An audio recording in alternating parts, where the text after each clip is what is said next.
Hey everyone, welcome to Your Next Normal. I'm your host, Sister Jenna, and I have to tell you that our Wednesday moments together do something for me at a spiritual level and even at a physical level. I'm learning more about who I am and what I have become. But with all of my guests and friends that come on the air, I'm learning much about what I just might even become. And I suspect that that's happening for you too. Today, my special guest is none other than best-selling author Guy Finley.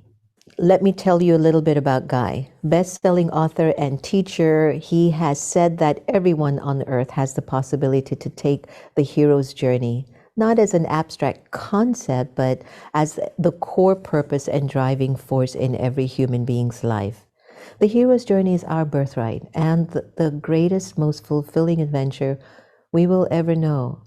Guy is an internationally renowned spiritual teacher and best-selling self-discovery author. He's also the founder and director of Life of Learning Foundation. It's a nonprofit center for spiritual self-study located in Merlin, Oregon. And he also hosts the foundation's Wisdom School on an online self-discovery program for seekers of higher self-knowledge. He's also the best-selling author of The Secret of Letting Go. Boy, do we need to learn that more. And 45 other books and audio programs that have sold to over 2 million copies and in 26 languages. Gives me great privilege to welcome Guy Finley to our show. Guy, welcome. Om Shanti, Shalom, Salam Alaikum. What's up? It's so good to see you again. Once again, thank you, Sister Jenna. It is a delight to look on your shining face and to hear your voice again. Very much so. Oh, anytime, anytime. Guy, let's get right into it. You know, people are talking a lot about the seeking stage or the seeker or hero inside of every one of us. What is it that, what is it? And maybe how can we recognize it and give it freedom to ask or seek what it's looking for? It seems that many things in life pull us away from a higher search: bills, mortgage, insurance, media, politics. Deep down, I can sense, deep down, I can feel it. We all want to be a hero, not only for our loved ones, but for ourselves. How?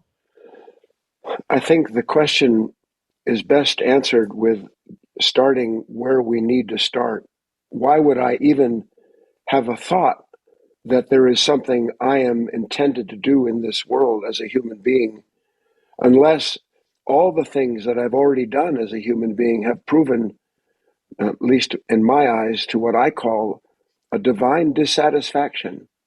If the world were capable of giving me what it is that I need to be a whole, content, loving human being, by God, I would have found it by now. Every one of us has been there, done that 100 million times. And yet, as the definition of insanity goes, to keep doing the same thing and expect a different result. So we look for something that we don't know what it is. We only know that what we are is yet to be fulfilled. That's where the journey really begins, Sister Jenna. Mother has a very advanced stage of dementia, and I have chosen to take care of her, or maybe the universe has said, that's it, you're going to take care of her until her final breath. And one of my greatest lessons in that challenging situation is taking care of a parent with dementia will reveal to you the person that you've become. And maybe that's just the process of the journey, is that situations and circumstances are all actually trying to help us to see what we've been missing. But here's my question: why is this journey sometimes filled with seamless, endless perils and pitfalls? It's like it doesn't stop. Every history book, there is always a troublemaker. What is going on? You're looking at the troublemaker, Sister Jenna. We're here with a troublemaker. But to answer the question at a serious level, you live now. Your center has moved. You have a beautiful place in the country, if I understand properly. So I live in the mountains here in Merlin, Oregon, and my days, by the grace of God, as far as I'm concerned, are filled with interacting with the seven generations of deer that I've fed over the years, and the creatures and the beautiful trees, the light, all of that's engendered into this fecund area that I live in. I go outside and I look at things, and I am in the moment of being in relationship with this natural beauty. I am suddenly awakened to something inside of myself that is the reflection of, or more accurately, the world is the reflection of this, of the beauty of the soul. So that I experience in those moments something I cannot experience until I'm in direct relationship with what is causing this reflection in me.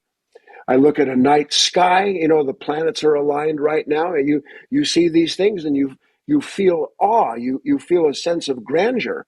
Well, I have to see that out there presently to experience the grandeur inwardly. So the point being, the moment of relationship is a revelation of a character in my consciousness I don't know is there until I'm in that relationship.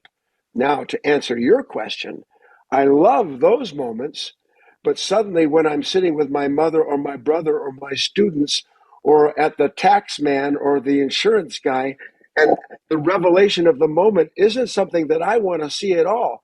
So I will blame the condition for what my consciousness is showing me about myself in that moment. Instead of understanding by the grace of God, I'm being shown something about a character that isn't just Guy.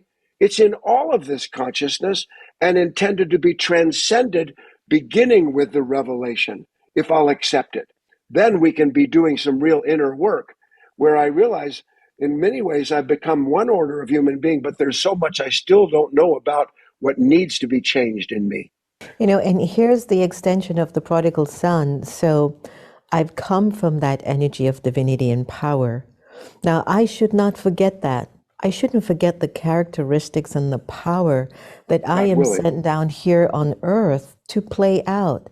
But it's so interesting how many of us encounter either a very long period of the dark night of the soul, or we go through periods of the dark night of the soul, or we can feel an impending dark night of the soul approaching, which means I don't know, I don't want to be what I was, I can't see what I'm going to become, and I'm really mucky in the middle. And what I've noticed is when the prodigal son, so to speak, comes down to what I would say play out their part, right, and fulfill the call of the soul's journey, Yes. I think the biggest part of the narrative, which I find compelling, is that they forgot the virtues, the values, and the characteristics of their father, of their parent, of the Yes. one above. And so Yes. we have to go through all of that. And I'll tell you this now, Guy, I know the energy of God is here. And how do I know it? I am seeing it in his children. I personally know people who are very pure in their motives. There's an aura around them. Their lives are given of charity and service. And you have a chit chat with them, and you will come away with something deep and meaningful for your life to change forever. That's the proof that God is here. And now to tap into that energy is perhaps the search or the spiritual need for some spiritual teachings. So, as we're touching on the whole area of the dark night of the soul, at the same time, it can also be the most important aspect of your life to encounter the dark night of the soul. Can you elaborate a little bit on what that has meant for you and how it can be exciting at times to actually be in that space? Well, I think when you're actually in that space, and I would hold to this thought. Um, we are going to have. There's not just one dark night of the soul. This journey is replete with instances where life, the divine acting through this life, brings in passing time these problems, health concerns, issues, things that you couldn't even imagine could exist, but somehow your life has become what it is, and now these things come and act on it.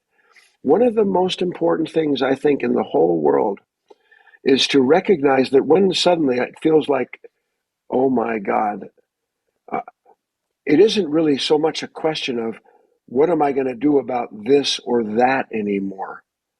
The real dark night of the soul is the whole questioning of oneself.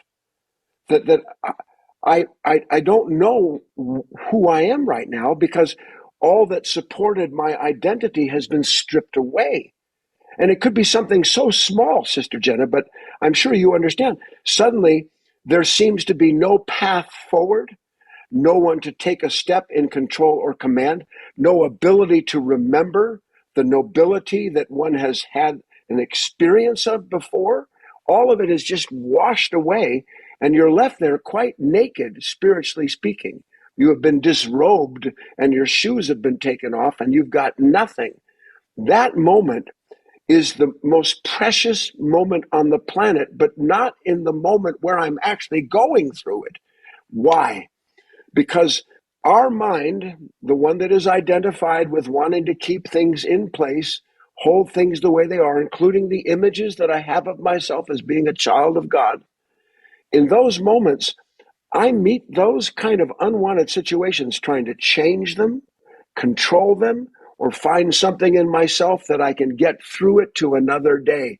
And at some point, God willing, a person says, I don't want to get through this fear.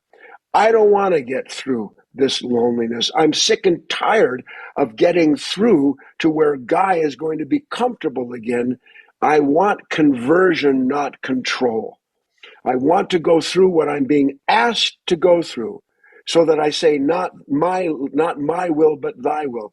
Let this cup not pass from my lips. I don't want to drink from it. I swear to God I don't, but I will, because there's no other choice at this point in my own life. And we all reach that in different ways, in different times.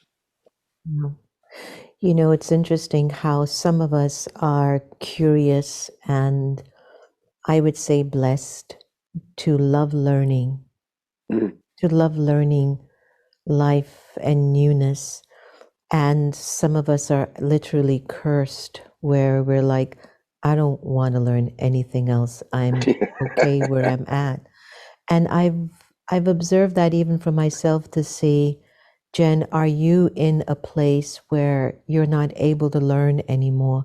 And I have consistently observed that I will challenge myself to get out of that if I'm there. And Yes. I don't necessarily wish for tragedy to invite me to change. I want to change with love and ease and the beautiful people that I'm blessed to have surrounding my life existence. And so I have to keep checking myself, especially when things aren't working for me. You know, when I had to leave the property a year ago, I remembered calling friends, you know, whether it's Michael Beckwith and everyone else. It's like, am I doing something wrong? I had to question, because what happens to me happens to my entire community. Yes. So I'm aware of where I am and the role that I play. So I remembered for the first day or two, why is this? This shouldn't be. What is it that I might be doing wrong? And as I kept going through the motions, and when that fourth day came and they showed me this property, I was like, I must be doing everything right. This is it, you know? Yeah. But the moral of the story is, for if you care, it was a beautiful class on Sunday at our center. If you really have compassion and mercy for yourself, you're not going to want to stay the way you've always been. Especially when the energy of a soul is an awe-inspiring, expansive vibration that the world needs to feel, especially if you've got sacredness and divinity in you. And there are a lot of opinions out there in the world today about divinity, spirituality, religion, so on. And you talk about the sacred. And I would love to hear from you. What do you describe as the sacred for us when we actually use it? Because I feel the sacred is what's needed in these times now Oh, yeah, more very than much ever. so. Very much so. And I'm going to go out on a little limb here, okay? Mm, And this is for me personally, okay. relative to the idea of sacred. Sometimes, much as you have just described, there come there come points. This life moves in a wave.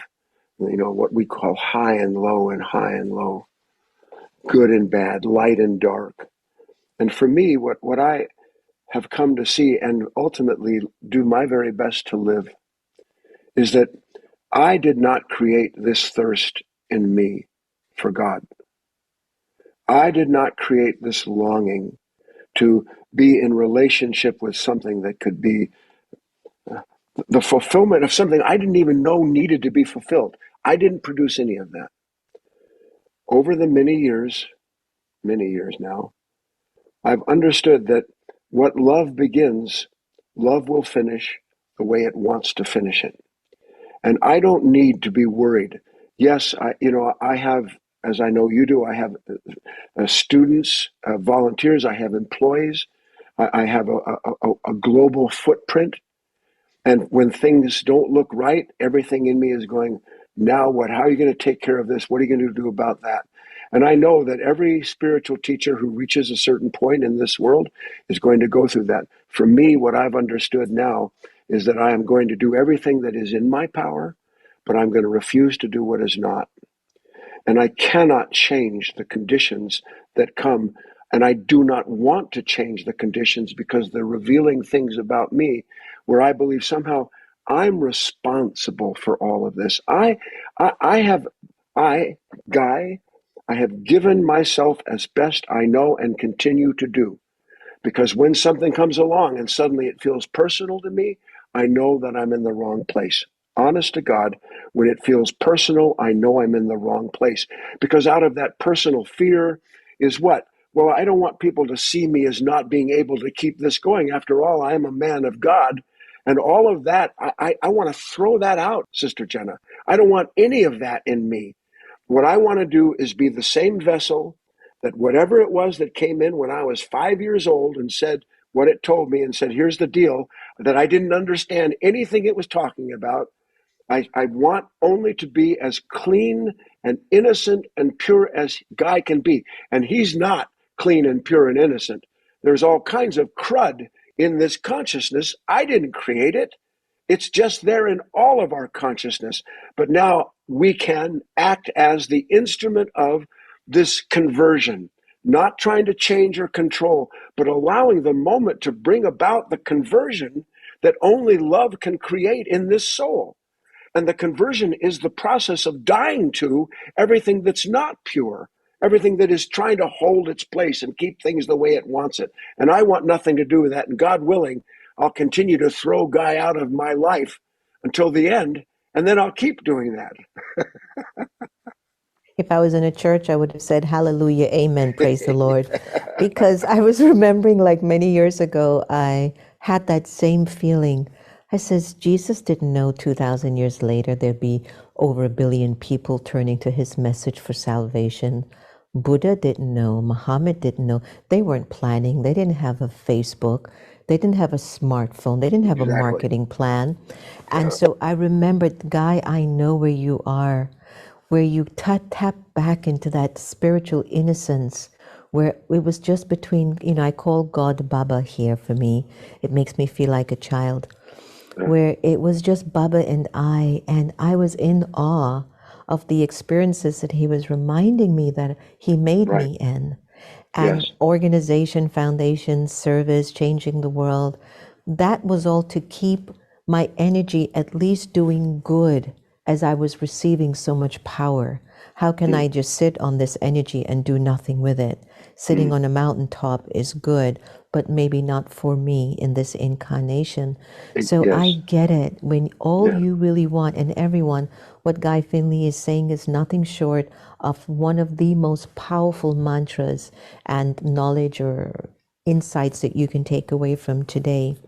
That really our sacred journey is about keeping our inner awareness and consciousness and intellect as pure and clean as it Yes. can be. That means no longer complaining about your husband or your wife or your kids or your job or your back or your head. Like, how can I see this with the eyes of purity?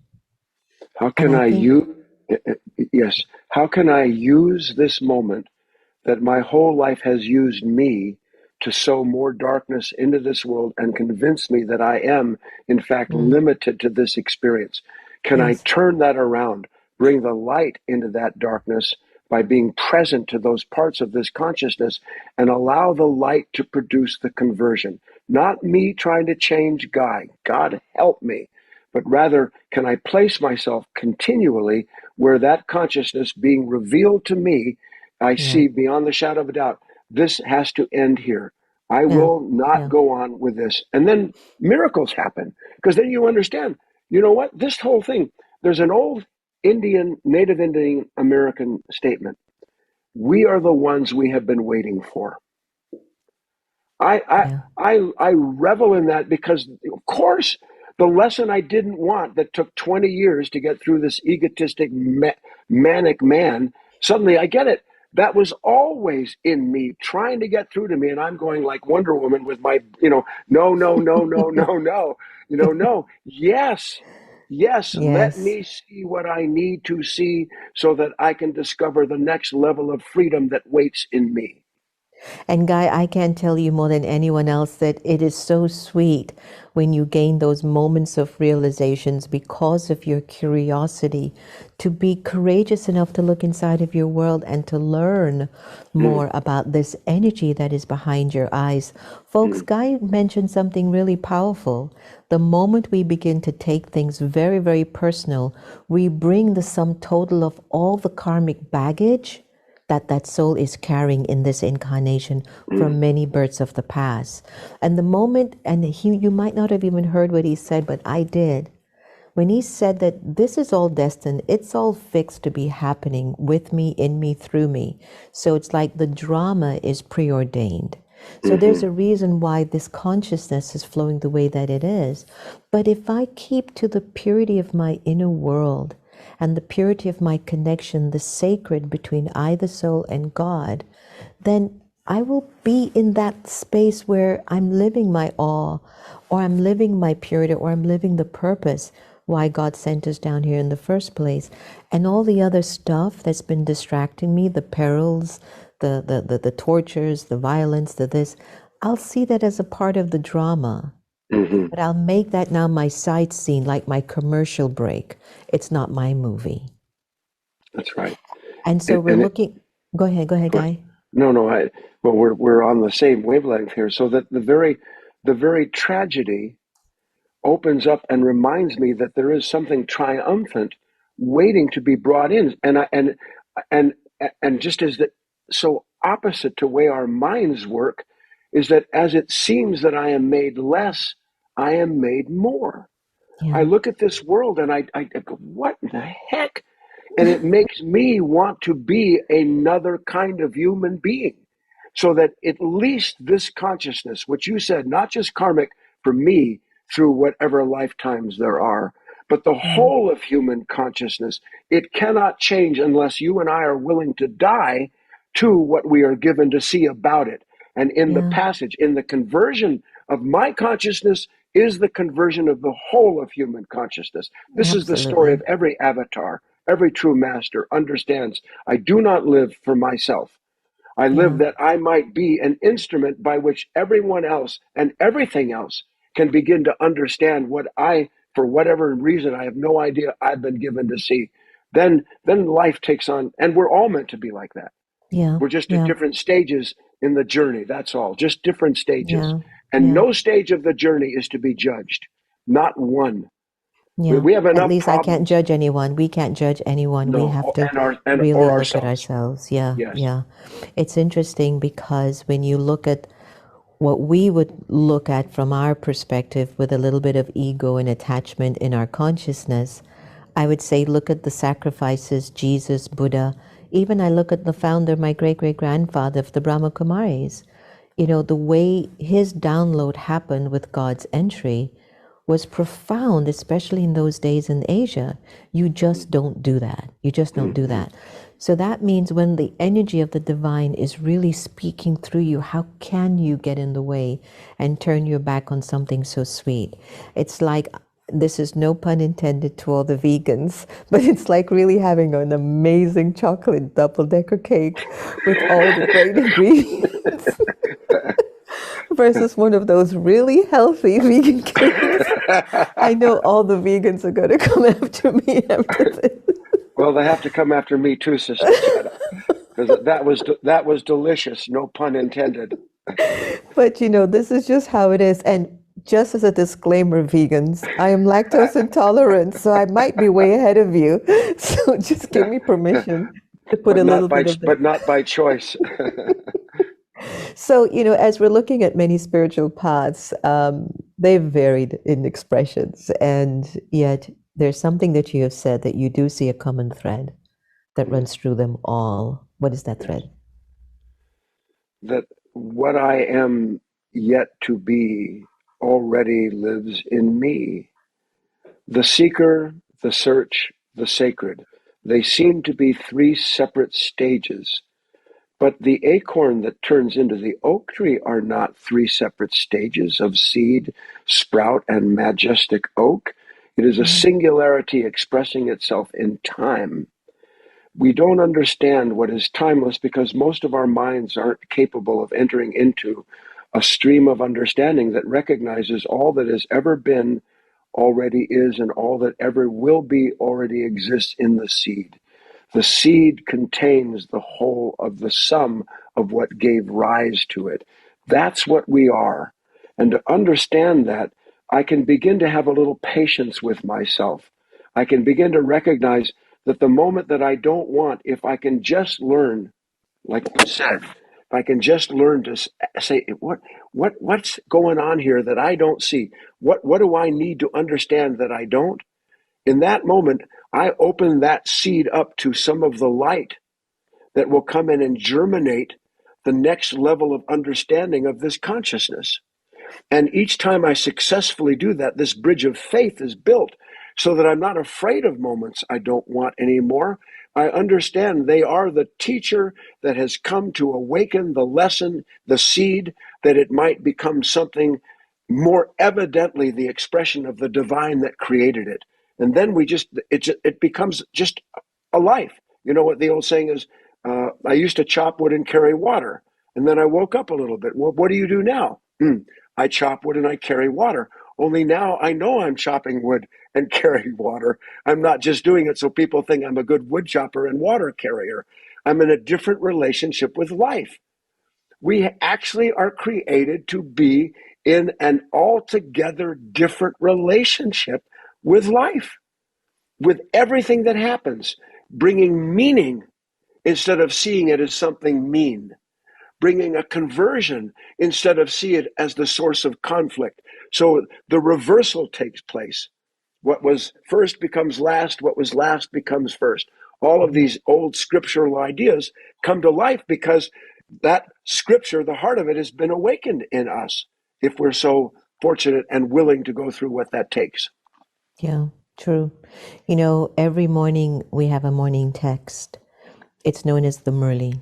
And I believe we just might be the only spiritual community of the Brahma Kumaris that reads the same text starting from Asia to the West here in the United States to end that. So imagine the consistent theme of the vibration that is floating through the ethers and through the consciousness of the minds of people and folks. And it recycles itself every 6 years.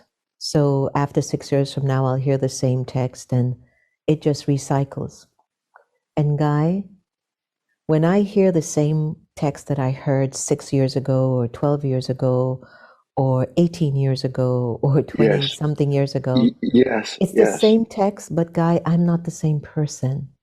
Amen. That's exactly right. So the way you interpret everything around you and for you, it's almost invisible, but it's very visible in the way you now make your decisions in life. It has a different meaning behind your why. And as you said earlier, everyone's going to be on their journey, no doubt. And it's really a fortune to be circled around individuals that resonate on some energetic level karmically so things can move faster and more Yes, efficient.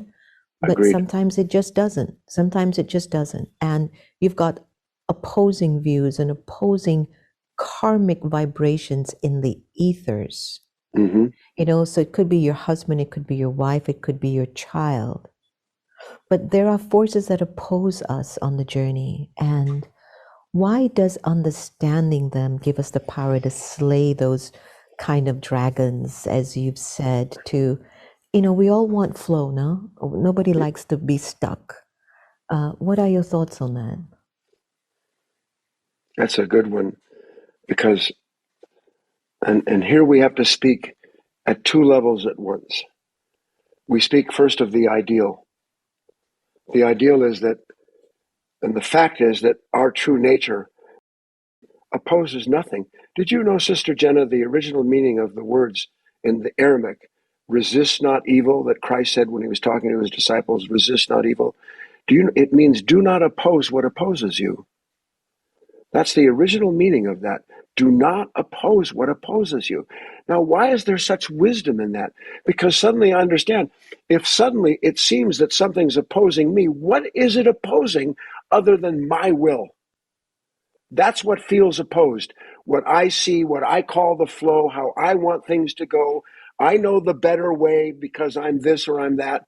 And suddenly somebody stands up and challenges that.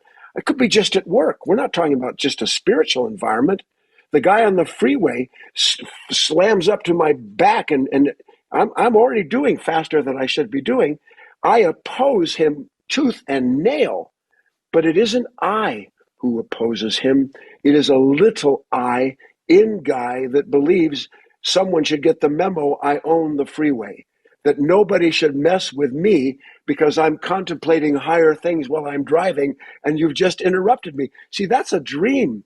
So God sends these secret agents to remind me that I'm in a dream. And anytime I'm opposing anyone or anything, if I don't use the sudden force of that opposition to produce a conversion, then that old consciousness repeats itself and finds ways to justify its own will. And this is what you and I are talking about. We want to outgrow ourselves over and over and over again. As surely as the seed becomes the oak, the soul is intended to know the divine directly. This is what we're interested in. This is the journey. And again, everyone at different levels. But let us stop looking at life as though it's opposing us, because it's asking us. The opposition is a request to realize the will that stands in the way of the new flow, the Mm. higher generation of things. If I get that far, then I can take the ideal, which we get, and begin to bring it down into the brass tacks of daily living, where I'm tormented by all the things that are opposing what it is that I want, because I want so much. I was looking at the opposing as a friend that comes in whatever form it needs to oppose me, to say your beauty is in your humility. Exactly. And if you were to humble yourself, you will see how much light there is inside of you. And I have to say that one of the things that I really need to work on, and I know that my energy in me to want to see people evolve is perhaps my own desire to see myself evolve. I think it is. I think Yeah, that's true. yeah, and maybe it's also something from my past where I don't know if I was either with people who did not want to see me evolved, or who pushed me down, or I was pushing down people because I didn't want to see them evolve. That one of the things that I've noticed that gets to me is when I don't see that in Mm. folks, and it scares me because if you're very close to me, it's going to impact me, because that energy at a collective level is so powerful. There are almost 8 billion of us, and 90% of the civilization is saying, I don't want to evolve, even though they think it. The energy to put in the vibration to Mm-hmm. evolve requires effort. And Oh if yeah, you no, don't yeah. make the effort, you're supporting that energy of the human consciousness. And it doesn't scare me that I'm disempowered, but it scares me because I want to be comfortable around everyone. But I want to be able to be evolving rather than to get influenced by that energy, you see. So in a way, it is purely selfish, but I look at it that if you evolve and if I evolve, God's going to smile big time. But also, there are going to be so many of his children that will be benefited. And I need to break that sensitivity. And my friends will tell you, when I'm with them, it's like, let's make this happen. I want to see them grow. I want to see their best wishes come true. And you Sister Jenna, too. Sister Jenna, but look, if you have a rose, you can't open the petals, Sister Jenna. I You'll know. That's why destroy I it. was saying I'm working Yeah, with it. yeah, yeah. Yeah, See, yeah, we destroy it, and because look, again, different levels of understanding all at the same time have to be grasped. On one hand, of course, I want everybody to understand the things that I have come to understand, but at the same time, seeing that sometimes I don't understand involves seeing that if I'm unhappy with your development, it's not your development I'm unhappy with. it's my own. It, yes, it's Yeah, seeing that's what that I I was have. telling you. I Yeah, was telling you yes, that sometimes it scares me that I see that and it yeah, just yeah, could influence me without yes, me even knowing I'm yes. under that vibration because 90% of the world's energy is not invested in illuminating their light. I That's would what say I'm it's. saying. I would say it's more like 97%. To I tell you was the actually truth. being very protocol. Yes, Remember, I'm in yes, Washington. I yeah, was being yeah. diplomatic. So, And- so you, well, well, I don't need to be diplomatic. I'm going to put it at 99.2% of that was humanity. really my number was Yeah, 99.9. yeah, yeah. It is set against, but it's not even they who are set against it. We live Yeah, in a darkness we don't understand because darkness keeps telling us what light is. And yeah, until, by the grace of God, some light is born in this soul, it can't understand that this light dwells in the darkness, but the darkness doesn't know anything about the light. We have to yeah, go through this continual process. And one quick thing, because I think it's germane that we're sharing this.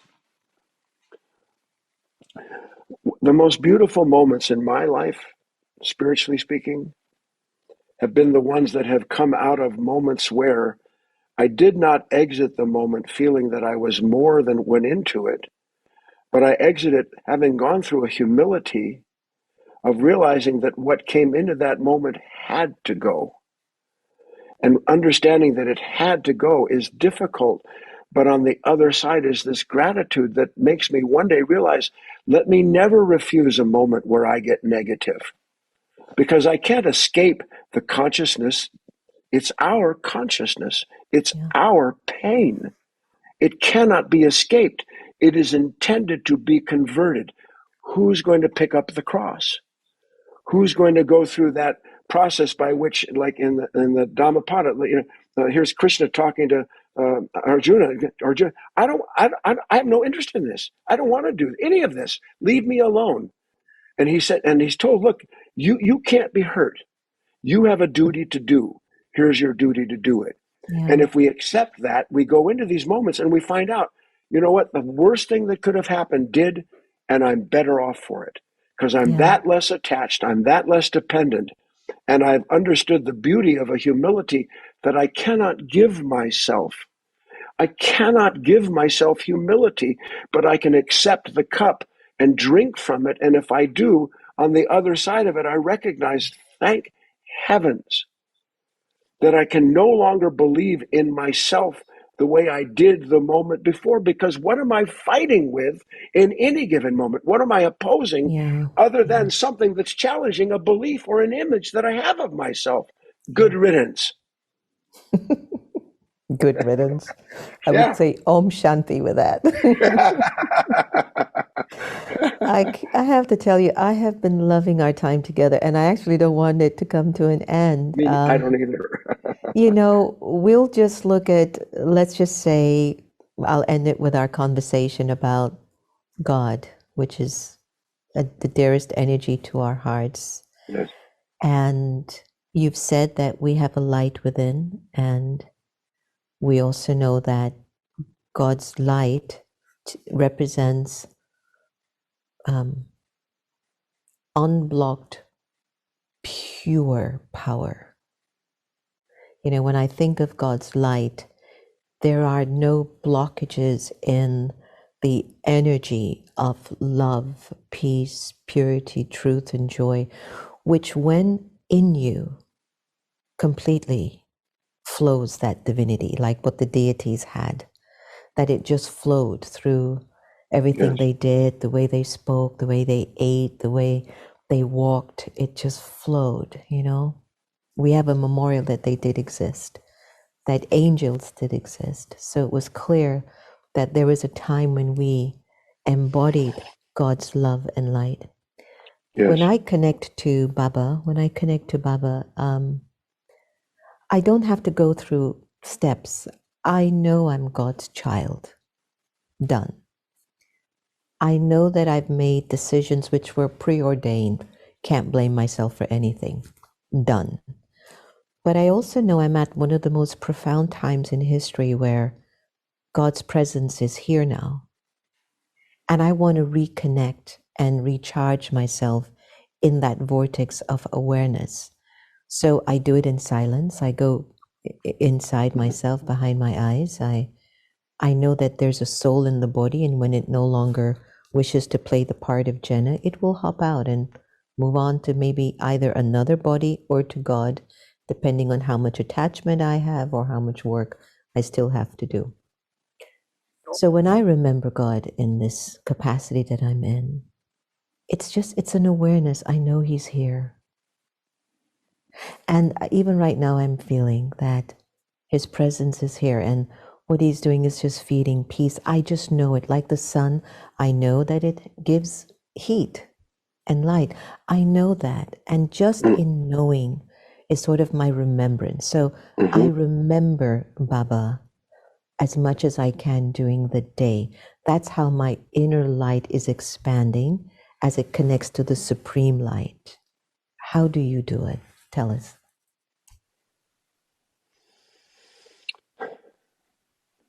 I think that all that you've described is accurate, but I would add only that I'm not sure that it is I who remembers God. I think it is God who remembers I. And if I understand this very critical idea in Christian scripture, I am the vine, you are the branches. I recognize my job is to be the branch, to accept as much as I can that is given to me moment to moment. Some I want to accept, some I don't. But if I do that, then I realize the only time that I'm in the dark is when my attention has been drawn away from the light that is never endingly pouring into me. My own life, Sister Jenna, I probably spend, I don't know, I mean, without going into it, I spend at least 4 to 6 to 8 hours a day in some form of contemplation connected to the work that I do, the writing, the fact that I talk 3 times a week all over the world, online. So there is an unending need for there to be an open pipeline. And sometimes I don't want to be a pipeline. I'd rather go play golf, But the task remains. There is a first. I think that's what you're alluding to. I must have a first. The first begins with understanding that darkness, whatever form it is the absence of the light. Darkness doesn't exist. Darkness is the absence of the light. So if I find myself in a dark place, the task isn't to try to find some light. That darkness is there because I have something in me has turned my attention onto something selfish, personal, fearful, worried. And that simple remembrance, which you just described, is to bring myself into that vine and branch relationship, into that flow that is always there. If it stopped, we would drop our bodies today. We wouldn't have a body if it stopped. So just let us remember to enter and remember to enter. Remember yourself, and then remember it again. Do your work. Act on the knowledge you've been given. Don't accept knowledge or ideals or images as the thing they are not. They are obstructions to the revelation.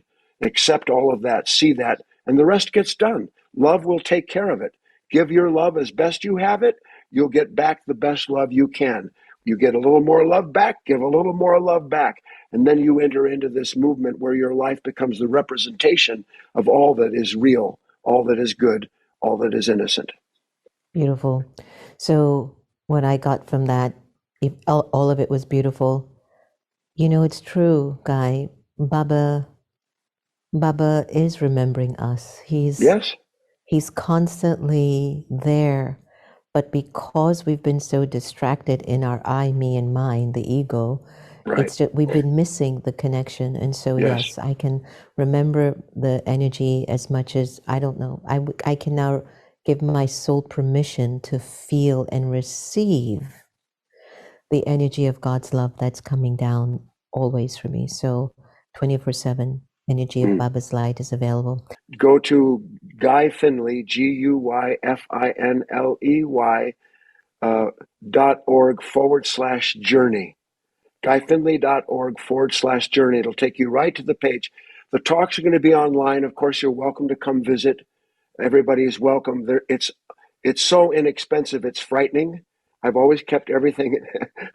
People are always my staff. You can't. You have to ask for more than $3 donation at the door. I've been doing it for 40 years. I can't. It's given freely. I want to give it freely. The Yeah. talks online from the same seminar are free. You just go to that site. You can sign up or go to guyfinley.org/online. You can learn about the talks I give 3 times a week. They're all free, nothing to join. And I hope you will join me and Sister Jenna in this ongoing work of hoping and working and trying to bring our life into this vine, this branch, this light, so that we can be different human beings and have a different world. Guy Finley, it's been really my honor and privilege. I've had a wonderful time with you today. Thank Fast you hour. so much. Yeah. Nice to see you, Sister Jenna, from the bottom of my heart. Nice to have this Same here. conversation. Same here. All the best. All the best. Thank you. All right, everyone. Wasn't it a wonderful time together? Didn't you just enjoy just, receiving everything that Guy and I just spoke about? What I love about our show is that we learn so much along the way, and even after that, the ripple effects of the learning process that we go through because of the significant jewels that we're receiving from the narratives of these brilliant minds that come on air with us. So thanks everyone for joining us today, and do remember, no one has permission to take away your happiness unless you give them permission. And I suspect that if you really look deep enough inside, we're here to love each other the same. Thank you so much for joining me. And don't forget to get a copy of my new meditation book, Experiences with the Divine. And don't forget to look out for Guy and all of his wonderful work that he's doing online as well. Take care of yourself. Be happy. Be easy. Be yogi. Be you. And take care.